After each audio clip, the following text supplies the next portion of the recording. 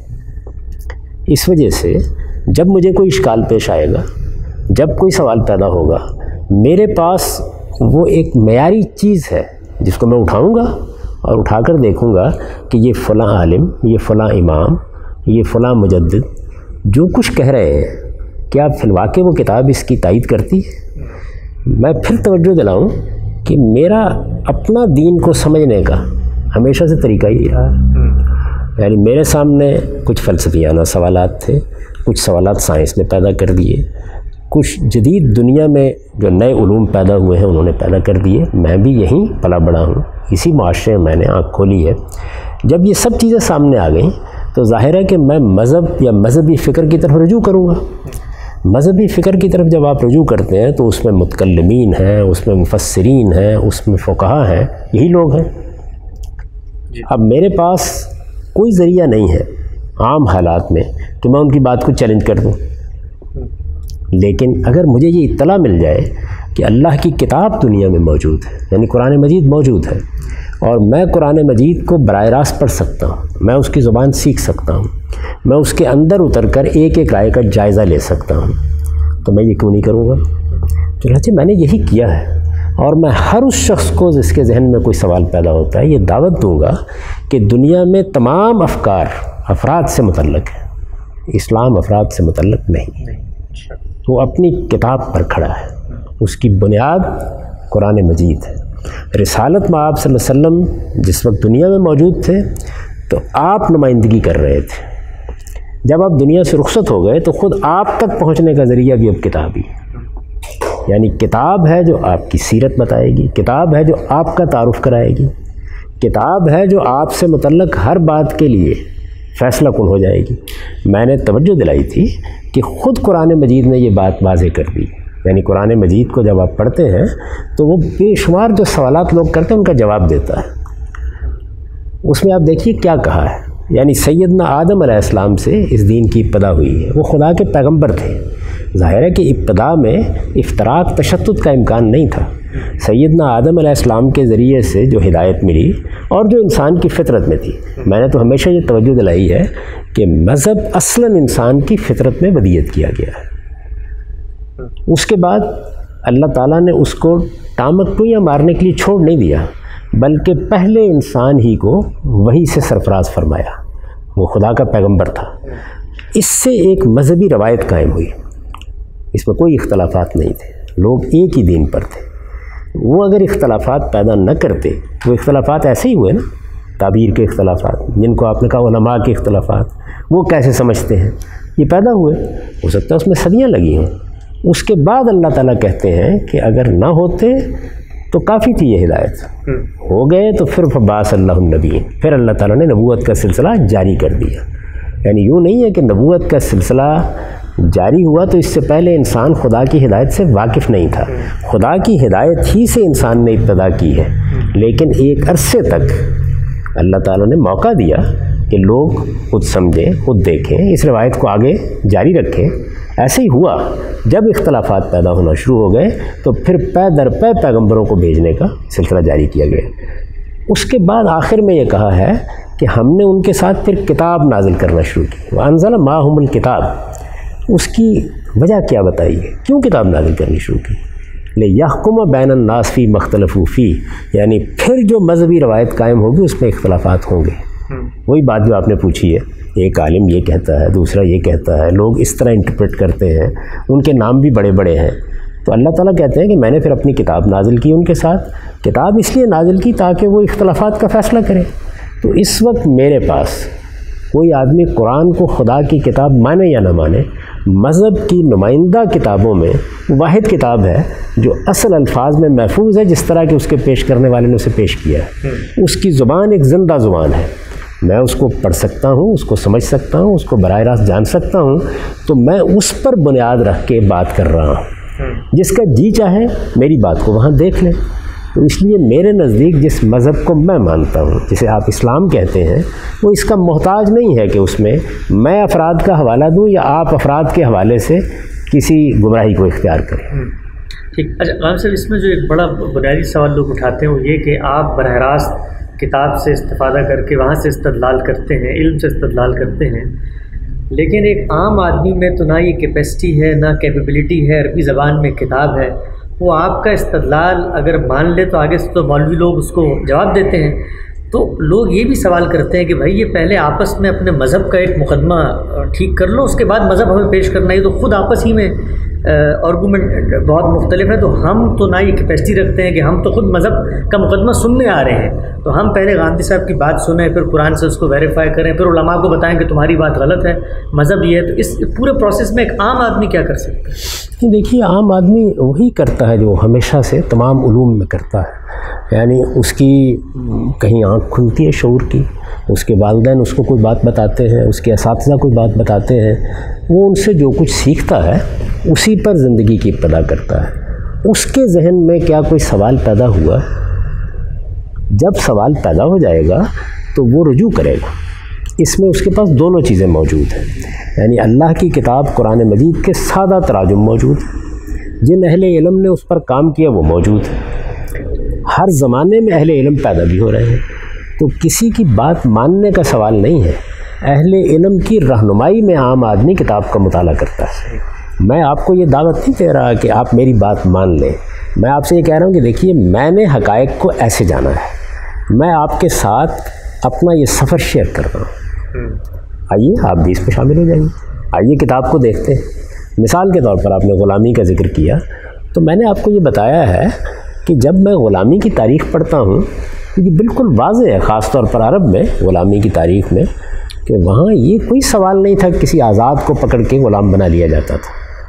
غلامی جنگوں سے پیدا ہوئی اور اس کے پیچھے ایک استدلال بھی تھا، یعنی ظاہر ہے کہ کسی نے جارحیت کر کے، کسی ایک قبیلے نے دوسرے قبیلے کے خلاف جنگ چھیڑ دی، اگر جس کے خلاف جنگ چھیڑ گئی وہ فتح پا لیتا ہے تو اس کا نتیجہ یہ نکلا کہ اب سزا کے طور پر لوگوں کو غلام بنانا شروع کر دیا گیا، یہاں سے وہ پیدا ہو گئی۔ تو بنیادی طور پر یہ جنگ تھی جو غلامی کو جواز دیتی تھی، جنگ میں ہم سزا دیں گے جب جارحیت ہوگی۔ اب ظاہر ہے کہ انسان اصول پر تو نہیں کھڑا رہتا، اس کے بعد یہ ہوا کہ جس نے حملہ کیا یا جس نے مدافعت کی سب غلام بنانے لگ گئے، تو جنگ کے قیدیوں کو غلام بنایا جاتا تھا۔ قرآن مجید نے صریح الفاظ میں اعلان کر دیا اس کا، جس کا جی چاہے سورہ محمد کی آیت نکال کے دیکھ دے۔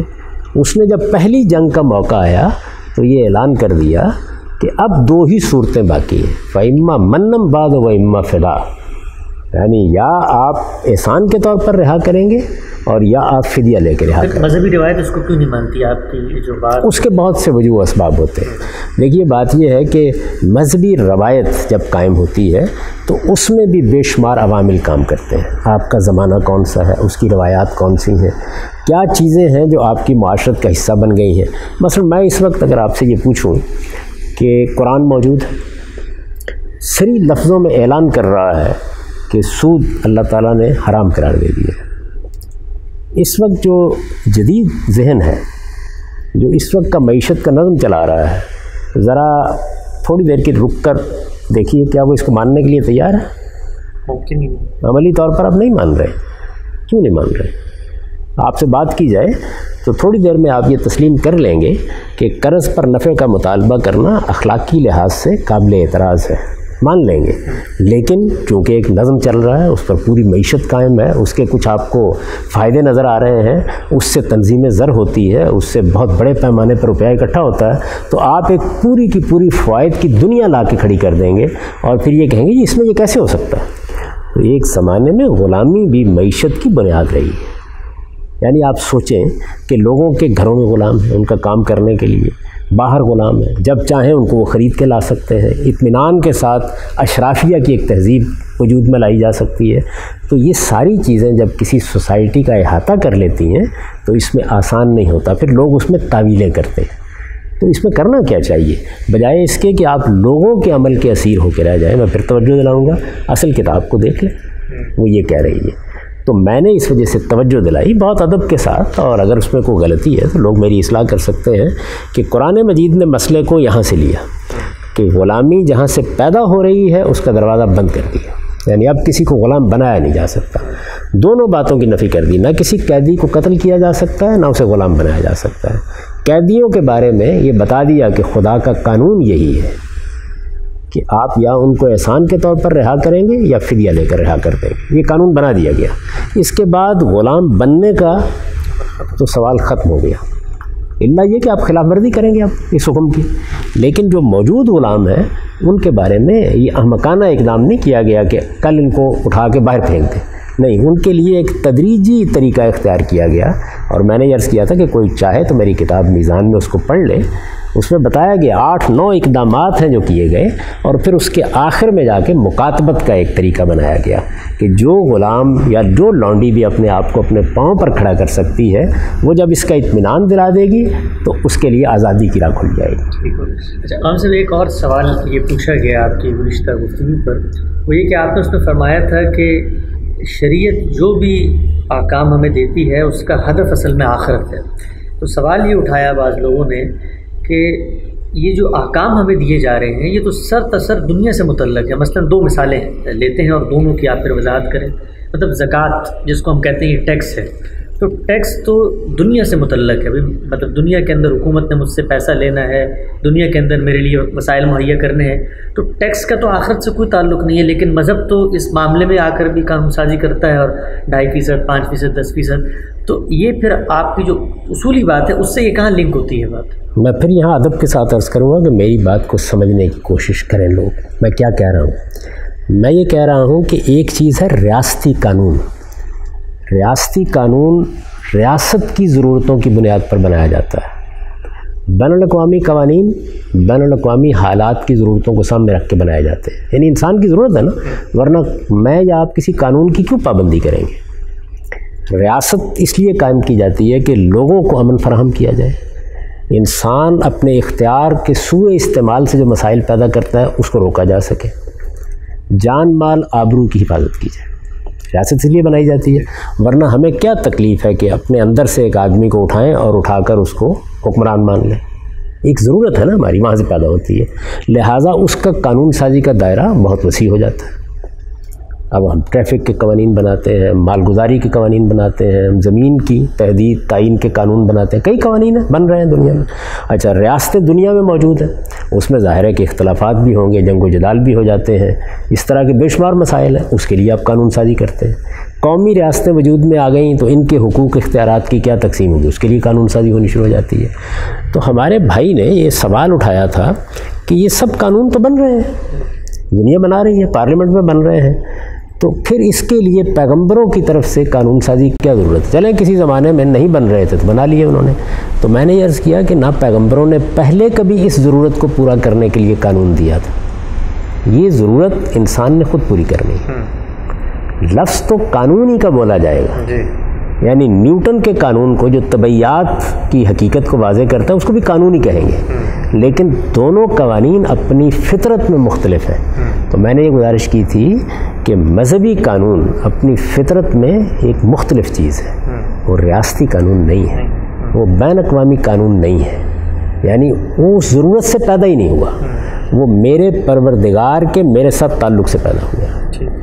اس کو آپ ایک مثال سے یوں سمجھیے کہ میں نے اپنی آزادانہ مرضی سے فیصلہ کیا کہ میں کسی ملک کی فوج میں بھرتی ہو جاؤں گا۔ آپ یہ جانتے ہیں کہ فوج میں ایک آرمی ایکٹ ہوتا ہے جس کے تحت میرے ساتھ معاملہ کیا جائے گا۔ میرے اس فیصلے کے نتیجے میں اب عام قانون سے ایک الگ قانون ہے جس کی مجھے پابندی کرنی ہے۔ ایسا ہی ہے نا، میں کوئی جرم بھی کروں گا تو اس قانون کے تحت مقدمہ چلے گا میرے اوپر۔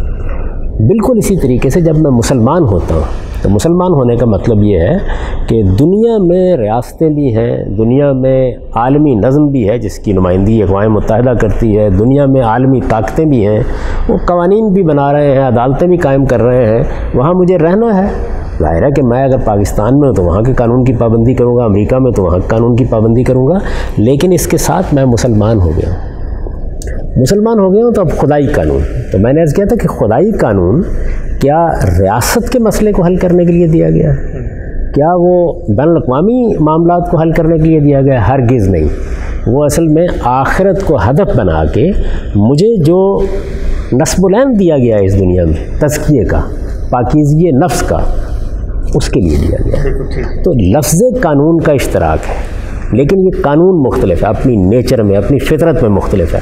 میں نے یہ عرض کیا تھا کہ یہ قانون اس جگہ جواب دہی کے لیے میری ضرورت ہے کہ میں اس کی پابندی کروں، جیسے ریاستی قانون پاکستان میں رہنے کے لیے میری ضرورت ہے، بین الاقوامی قانون موجودہ دنیا میں رہنے کے لیے میری ضرورت ہے.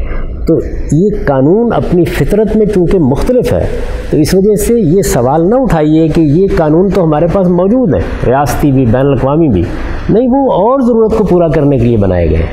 یہاں میرے پروردگار نے مجھے ایک نصب العین دیا ہے. وہ نصب العین کیا ہے؟ مجھے پاکیزگی نفس کی انتہا تک جانا ہے. اب آپ دیکھیے، میں اس کی 2 چھوٹی مثالیں دے کے آپ کو واضح کرتا ہوں. جو قانون میرے پروردگار نے مجھے دیا ہے، میں نے آپ کو یہ بتایا کہ اس کا ہدف کیا ہے؟ تزکیہ، یعنی مجھے پاکیزگی اختیار کرنی ہے. پاکیزگی ظاہر ہے کہ اجمالی تعبیر ہے. میری رہنمائی کے لیے اس پاکیزگی کو قانون اور ضابطے کا بھی پابند بنایا گیا ہے. میں یہاں واضح کر دوں کہ دین کا جو پورا کانٹینٹ ہے وہ 2 حصوں میں تقسیم کیا جا سکتا ہے. جو ہمیں دین قرآن مجید سے ملا ہے یا محمد الرسول اللہ سے ملا ہے صلی اللہ علیہ وسلم، وہ 2 حصوں میں. ایک اس میں الحکمہ کا حصہ ہے جس میں ایمان اور اخلاق کے مباحث ہوتے ہیں. دوسرا حصہ جو ہے وہ قانون کا حصہ ہے. تو آپ ذرا دیکھیے کہ ریاستی قانون کیا ہے اور یہ قانون کیا ہے. مثلا میں نے آپ سے عرض کیا تھا کہ تزکیہ یا پاکیزگی کے لیے مجھ سے تقاضا کیا گیا مجھے تطہیر بدن کرنی ہے. یہ ریاستی قانون کا موضوع نہیں ہے. تطہیر بدن ہے جس کے لیے میرے بچے کا ختنہ ہوتا ہے. تطہیر بدن ہے جس کے لیے زیر ناف کے بال مونڈے جاتے ہیں. تطہیر بدن ہے جس کے لیے استنجا کا طریقہ بتایا جاتا ہے.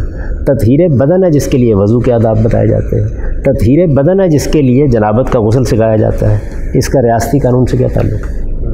تو ایک بالکل مختلف مقصد ہے جس کو سامنے رکھ کر میرا پروردگار مجھے پابند کر رہا ہے. یعنی کسی ریاست کو میں یہ حق ہی نہیں دوں گا تو میرے بدن کے بارے میں گفتگو کر، حق ہی نہیں دوں گا. میں کسی پارلیمنٹ کو حق دوں گا؟ یہ سوال ہی پیدا نہیں ہوتا.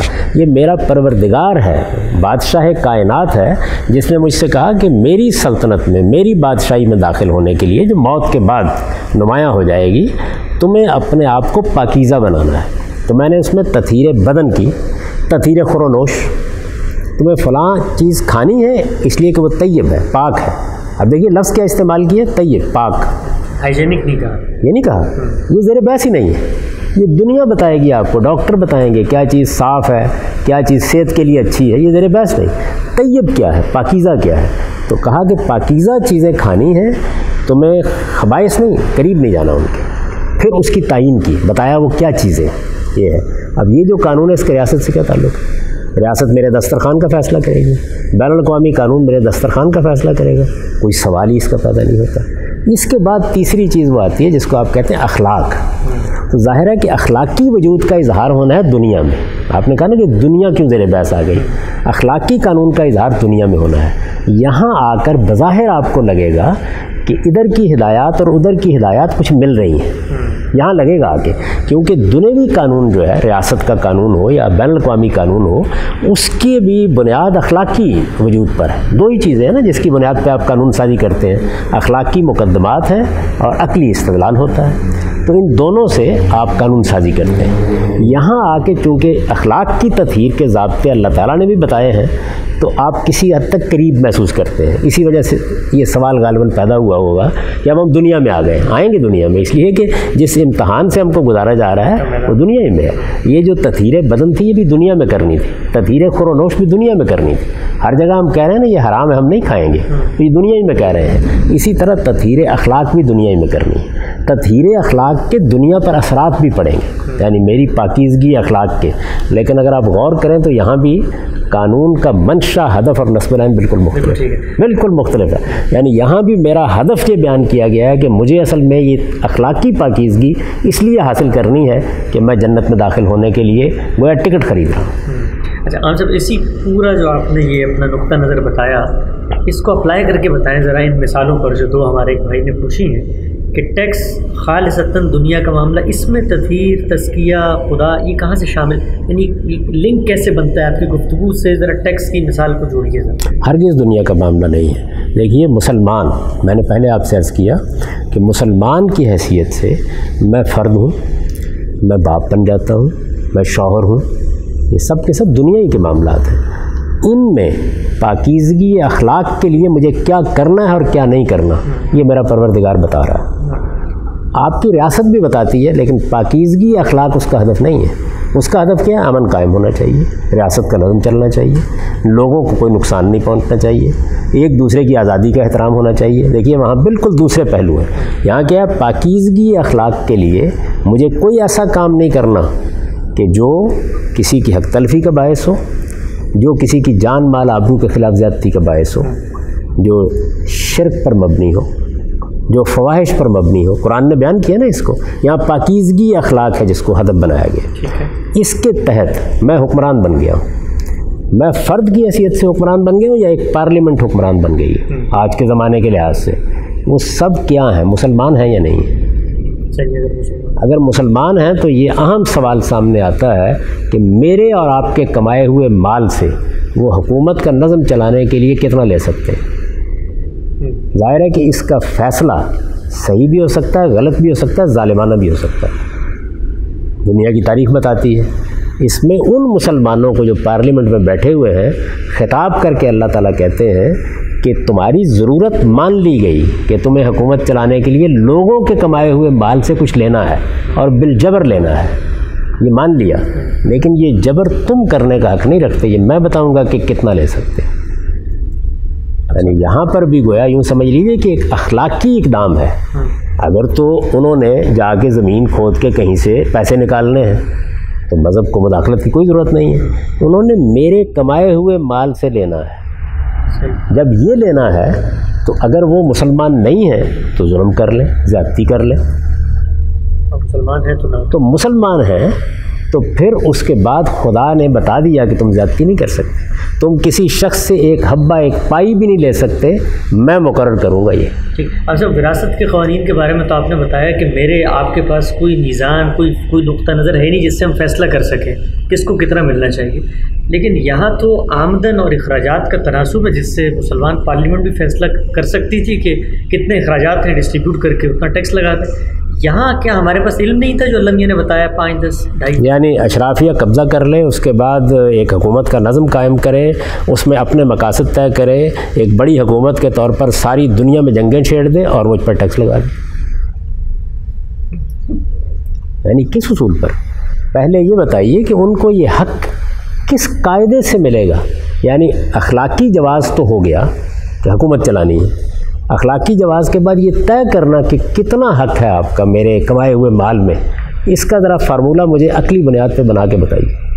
بن ہی نہیں سکتا۔ تو اس پر تو شکر گزار ہونا چاہیے انسانیت کو کہ اللہ تعالیٰ نے حکومتوں کے ہاتھ سے ظلم کا یہ ہتھیار بھی چھین دیے۔ یعنی کہنے کو تو قدیم زمانے میں بادشاہ سلامت کو 7 خون معاف تھے، لوگوں نے اس کو بھی قبول کیے رکھا۔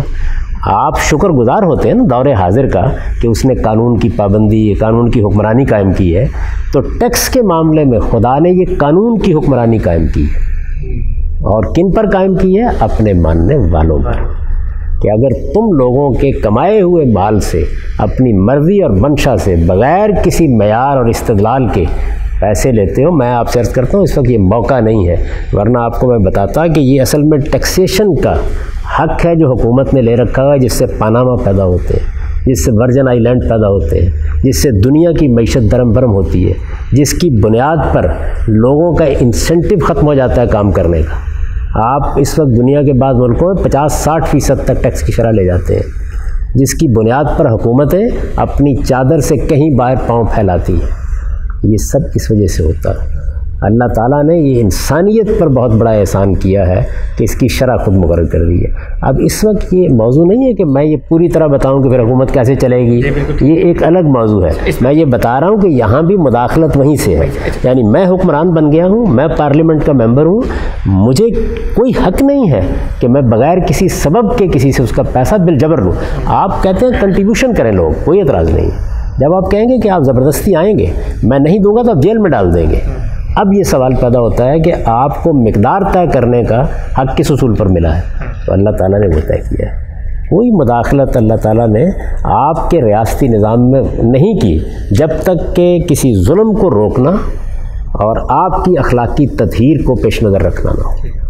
جب ہم مبشر علی زیدی صاحب کے جو اشکالات تھے ان پر آپ نے جو رائے پیش کی، اس پر لوگوں کے تبصرے پر آپ کی رائے جان رہے ہیں، یہ سلسلہ جاری رکھیں گے۔ اور کچھ اہم سوالات ہیں، مثلاً یہ کہ یہ جو جرائم کی روک تھام کے لیے اللہ تعالیٰ نے قوانین دے دیے، ہاتھ کاٹنا اور اس طرح کے، ان کے پیچھے کیا حکمت ہے، اور وہ جو دین کا نظریہ اور نصب العین آپ متعین کرتے ہیں، آپ بتاتے ہیں، وہ اس سے کیسے لنک ہوتا ہے؟ اب تک کے لیے آپ کے وقت کا بہت شکریہ۔